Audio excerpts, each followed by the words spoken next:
Aceh Explore menampilkan halaqah dari Masjid Raya Baitur Rahman Banda Aceh. Subscribe, komen, like, dan share. Para sahabat-sahabat beliau, ulama-ulama tabi'in dan penerus mereka sampai ke akhir zaman.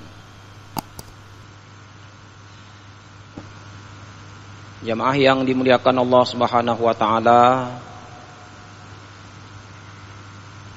tinggal beberapa hari lagi kita akan menghadapi satu peristiwa besar dalam sejarah, yaitu peristiwa Isra Mi'raj Nabi kita, Nabi besar Muhammad sallallahu alaihi wasallam. Kita juga mengetahui bahwa salah satu amal ibadah yang paling penting yang dijemput secara langsung oleh baginda Rasulullah sallallahu alaihi wasallam yang diwajibkan kepada umat manusia adalah amal ibadah salat. Jadi pada saat-saat seperti ini, berbicara tentang Isra Mi'raj ini, kita harus menggarisbawahi tidak ada sesuatu yang paling penting terkait dengan Isra Mi'raj daripada membicarakan persoalan salat. Barangkali para jamaah sekalian, sebahagian kita mengatakan, kenapa setiap hadirnya bulan Rajab pada 20 Rajab itu diperingati Isra Mi'raj, dan yang paling penting adalah mengenang kembali peristiwa diwajibkan melaksanakan ibadah salat.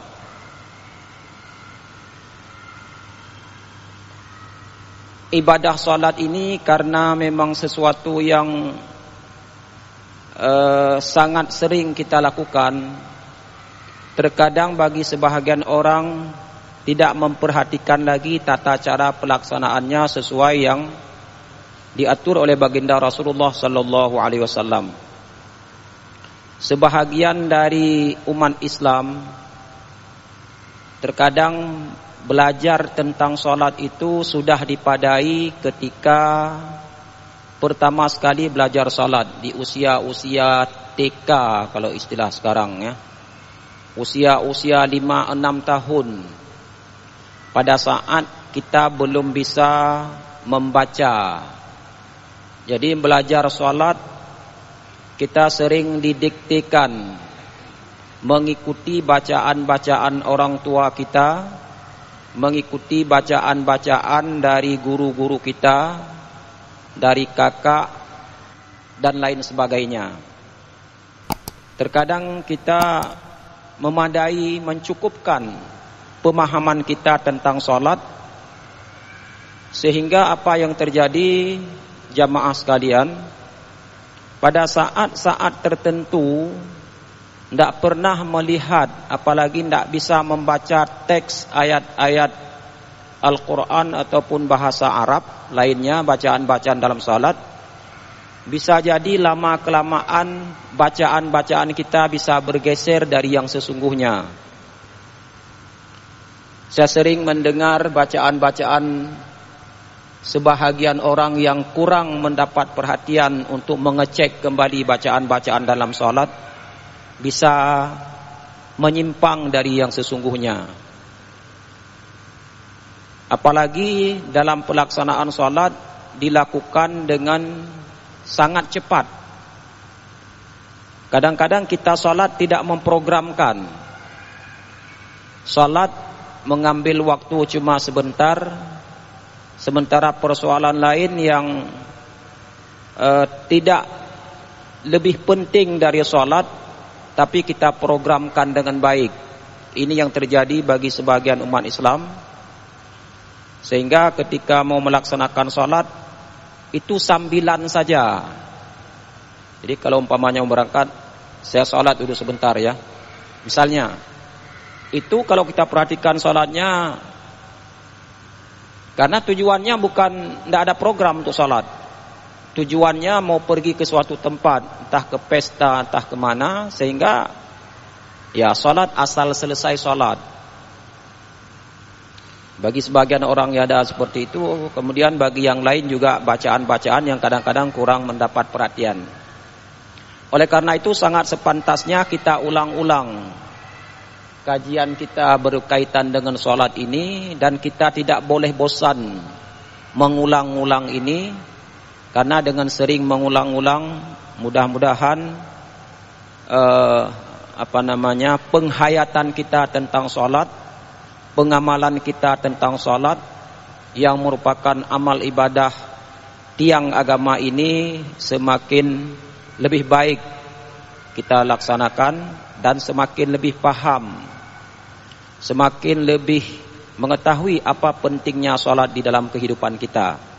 Oleh karena itu pada malam hari ini juga saya ingin mengangkat beberapa tuntunan baginda Rasulullah sallallahu alaihi wasallam berkaitan dengan salat ini. Ada satu ungkapan dari Umar ibnul Khattab. Umar ibnul Khattab pernah menulis sepucuk surat kepada para menterinya. Isi surat yang ditulis oleh Umar ibn Khattab kepada ummal, kepada para menterinya, kepada para pegawainya, beliau menitik beratkan persoalan salat. Beliau mengatakan, inna ahamma amrikum indi as-salah. Umar bin Khattab mengatakan, sesungguhnya persoalanmu yang paling penting dalam pandanganku adalah salat. Jadi urusan kamu yang paling penting dalam pandangan saya adalah salat. Jadi ketika Umar bin Khattab mau memilih seorang pegawai, atau bahasa sekarang mungkin karena beliau ditamsilkan ibarat seorang presiden pada saat memilih seorang menteri, tolok ukurnya adalah salat. Jadi apapun yang dilakukan oleh bawahan-bawahannya, oleh para menterinya, tidak terlalu penting bagi Umar bin Khattab kalau salat dari orang yang mau diangkat itu berantakan. Jadi ketika diseleksi, kalau istilah sekarang untuk mengadakan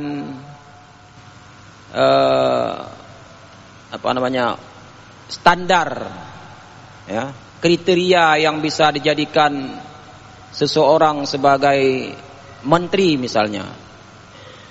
Kalau di Aceh sekarang umpamanya mau jadi pegawai dites baca Al-Quran, ya. Bisa baca Al-Quran atau tidak. Kalau tidak bisa baca Al-Quran, itu harapan kita untuk menjadi satu jabatan itu tidak akan terpenuhi. Alhamdulillah itu sudah diterapkan di daerah kita. Tetapi kalau Umar bin Khattab, itu yang menjadi tolok ukur adalah salatnya. Apakah dia melaksanakan salat dengan baik? Atau jangan-jangan salatnya bolong-bolong? Atau kalau salatnya tidak bolong-bolong, dalam pelaksanaannya asal salat, sekedar salat untuk melepaskan tuntutan agama saja, tidak terlalu memperhatikan bagaimana tata cara pelaksanaannya dengan baik.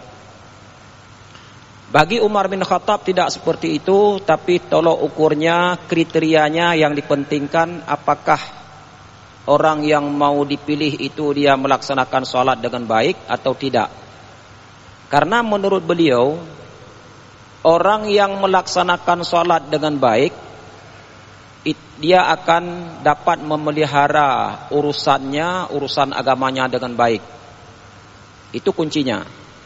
Tetapi wa man dayya'aha fahuwa lima siwaha adhiya. Jadi kalau orang yang tidak memelihara, tidak menjaga amal ibadah salat dengan baik, tapi menyia-nyiakan, Maka kata Umar bin Khattab, untuk persoalan-persoalan lain pun dia lebih disia-siakan. Jadi kalau sholatnya beres, katanya itu amal pekerjaan-pekerjaannya bisa diharapkan bisa dilakukan dengan baik. Tetapi kalau sholatnya tidak beres, sholatnya dia sia-siakan, asal-asal saja, maka untuk melakukan perbuatan lain pun lebih asal-asal lagi. Mengapa? Karena sholat saja yang penting, yang diwajibkan untuk dirinya, dia tidak melaksanakan dengan baik. Apalagi urusan-urusan lain terkait dengan orang lain, ya, itu tidak akan dilaksanakan dengan baik pula. Ini ucapan Umar bin Khattab ini terdapat dalam kitab Al-Muwatta yang diriwayatkan oleh Imam Malik. Jamaah yang dimuliakan Allah Subhanahu wa taala, mungkin satu hal penting yang sering diulang-ulang oleh para guru kita ketika berbicara tentang sholat adalah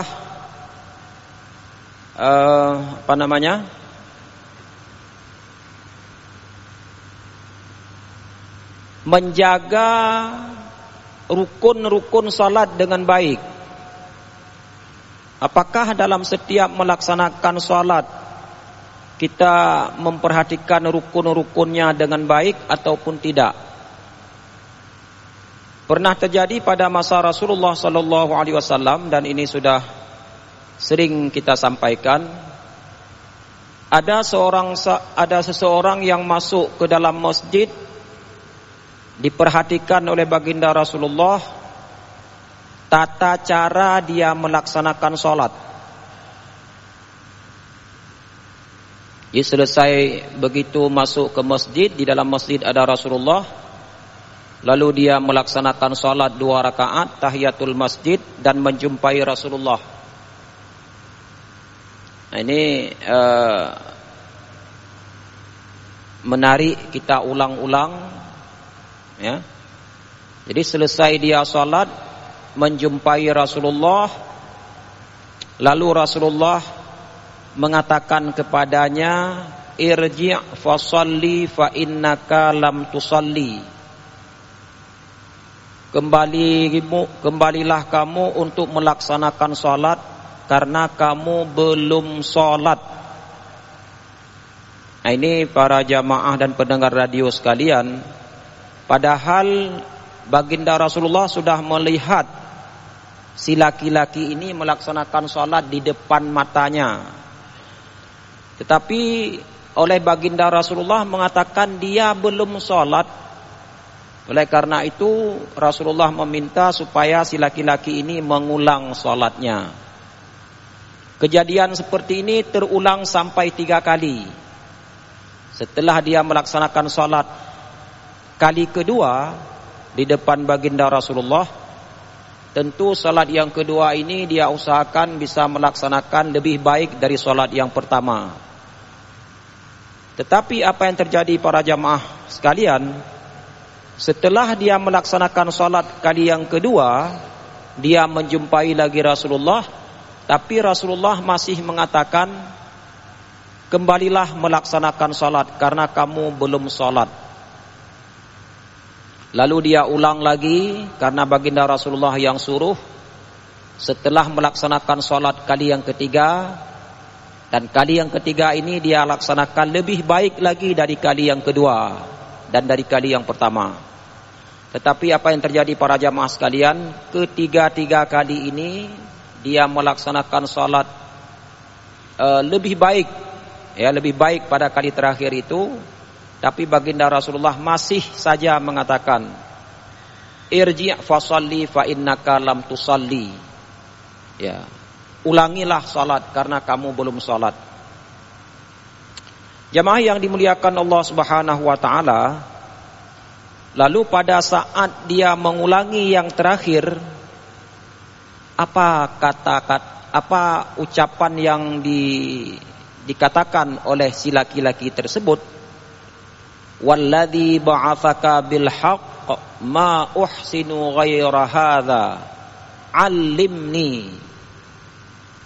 demi zat yang mengutusmu dengan kebenaran, wahai Rasulullah, saya tidak mampu melaksanakan salat lebih baik dari salat yang saya lakukan ini.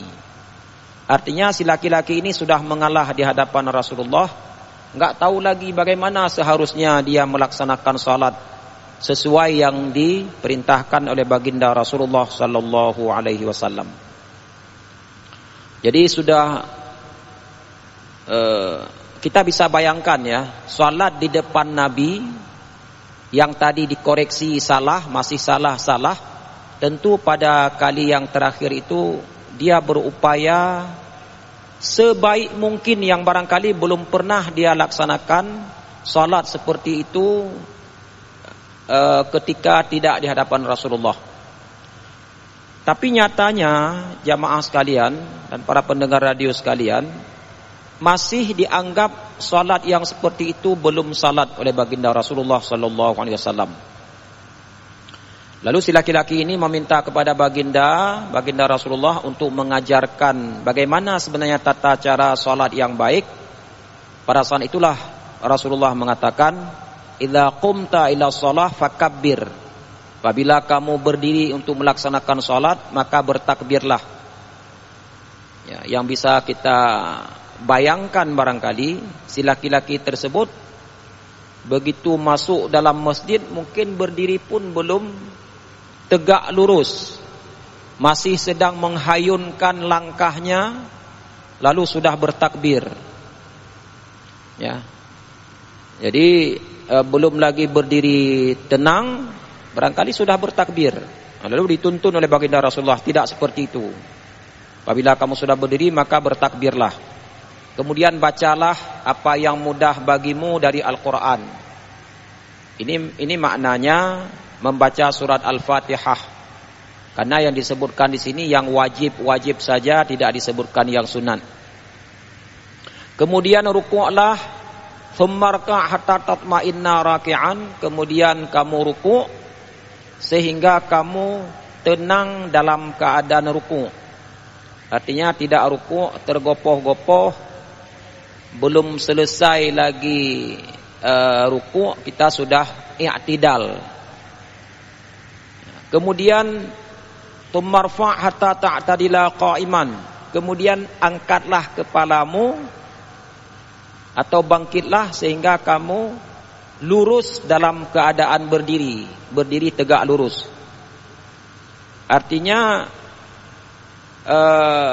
setiap perpindahan satu rukun kepada rukun yang lain itu ada tuma'ninah. Jadi kita ruku', tuma'ninah dalam keadaan ruku', ada waktu yang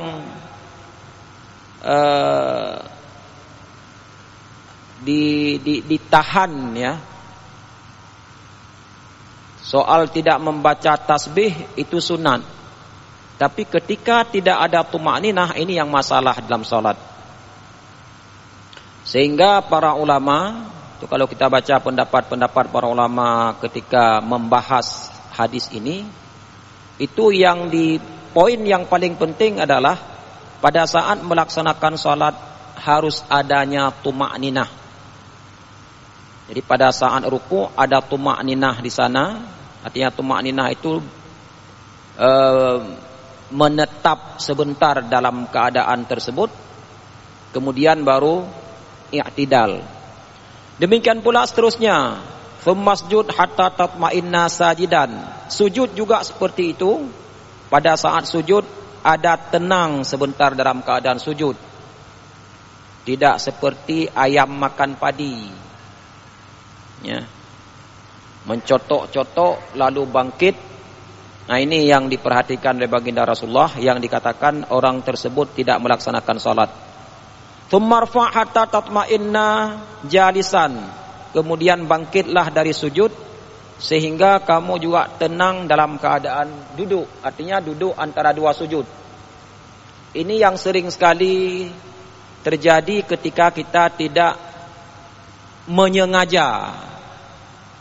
Ya, pada saat kita tidak sengaja melaksanakan dengan baik, ini juga sering terjadi. Pada saat i'tidal kadang-kadang belum lagi tenang dalam keadaan ruku', juga pada saat sujud antara dua duduk antara dua sujud. Pada saat sujud lalu bangkit duduk sebentar, ini kadang belum merapat pantat kita dengan tempat duduk, kita sudah sujud lagi. Jadi terkesan seperti tidak ada batas pemisah antara satu rukun dengan rukun yang lain. Kemudian laksanakanlah seperti itu pada setiap rakaat salat yang kamu lakukan. Ini saya pikir satu hal yang perlu kita ulang-ulang supaya kita memperhatikan salat kita dengan baik. Karena dalam hadis ini Rasulullah mengatakan orang yang tidak melaksanakan salat dengan baik seperti ini dikatakan belum salat, bukan belum sempurna salat, tapi kamu belum salat. Sehingga dalam sebuah riwayat juga disebutkan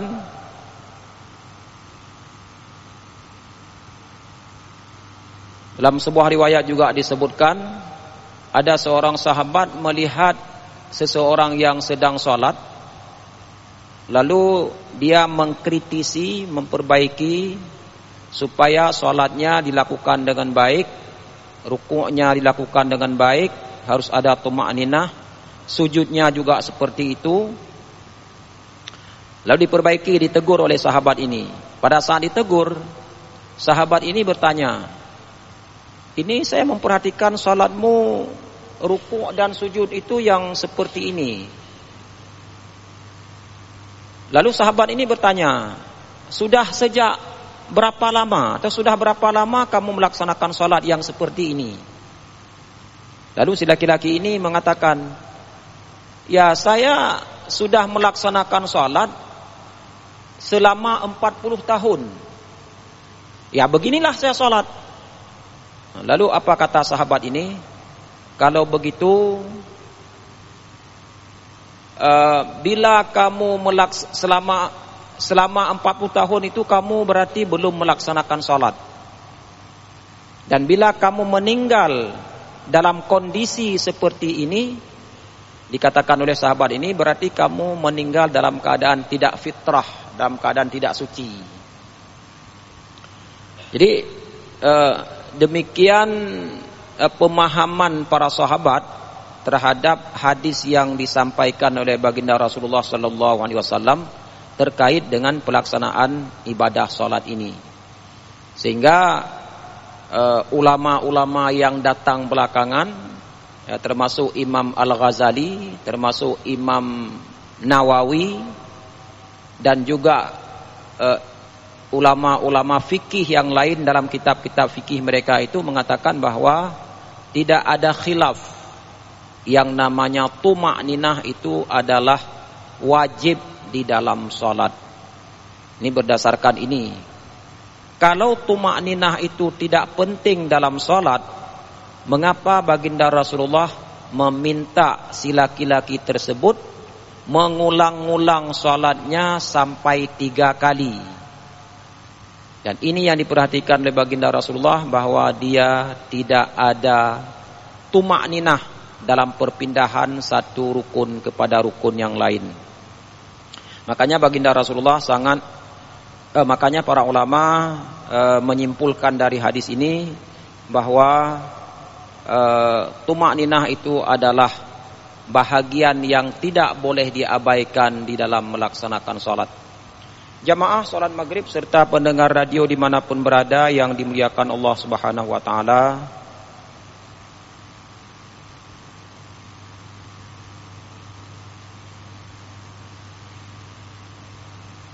ini satu persoalan yang kita angkat berkaitan dengan salat ini. Kemudian menyangkut tentang, ini juga sudah pernah kita sampaikan, tapi ya berkaitan dengan menyambut 27 Rajab ini.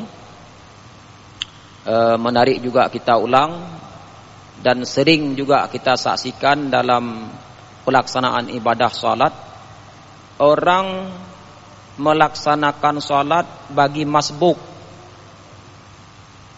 Kita bicara salat secara berjamaah, ada masbuknya. Dalam beberapa hadis dikatakan orang yang datang terlambat untuk melaksanakan salat secara berjamaah, imam sudah melaksanakan 1 rakaat, 2 rakaat dan sebagainya, lalu datang kita, itu yang terjadi sering kita melihat, biasanya yang datang terlambat itu menunggu dulu. Jadi kalau umpamanya imam sedang ruku', imam sedang sujud, atau apapun kondisi imam pada saat masbuk datang, itu biasanya ditunggu sampai imam berdiri pada rakaat berikutnya. Ini sering sekali juga kita menyaksikan dalam kehidupan kita sehari-hari, yaitu tidak mengikuti langsung. Ini juga dituntun oleh baginda Rasulullah sallallahu alaihi wasallam. Jamaah yang dimuliakan Allah Subhanahu wa taala, kalau kita membaca sejarah bagaimana praktek masbuk pada masa-masa Rasulullah sallallahu alaihi wasallam. Pada masa Rasulullah, dalam hadis yang diriwayatkan oleh Imam Abu Daud, misalnya ada seseorang yang masbuk, itu jamaah ataupun makmum yang sedang salat itu memberikan isyarat kepada orang yang datang terlambat. Ini sebelum adanya aturan ataupun syariat bagaimana masbuk melaksanakan salat.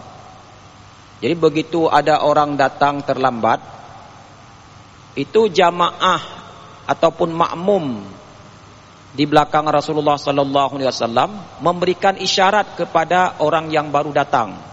Apa isyarat yang diberikan? Ini sababul wurudnya, ya. Sebab-sebab kenapa baginda Rasulullah mengatur tata cara masbuk. Jadi oleh orang makmum yang berada di belakang Rasulullah memberikan isyarat, misalnya mereka sudah melaksanakan salat 1 rakaat. Itu diisyaratkan kepada orang yang datang. Ya, ditunjukkan. Kan salat enggak bisa ngomong. Jadi isyaratkan dengan tangan, maksudnya kalau 1 berarti kami sudah melaksanakan 1 rakaat. Kalau 2 kami sudah melaksanakan 2 rakaat. Lalu makmum masbuk yang datang memperhatikan isyarat makmum ini. Ya. Memperhatikan isyarat makmum. Apa yang terjadi para jamaah sekalian?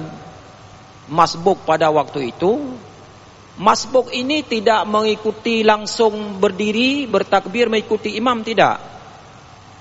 Tapi dia kejar dulu yang tertinggal.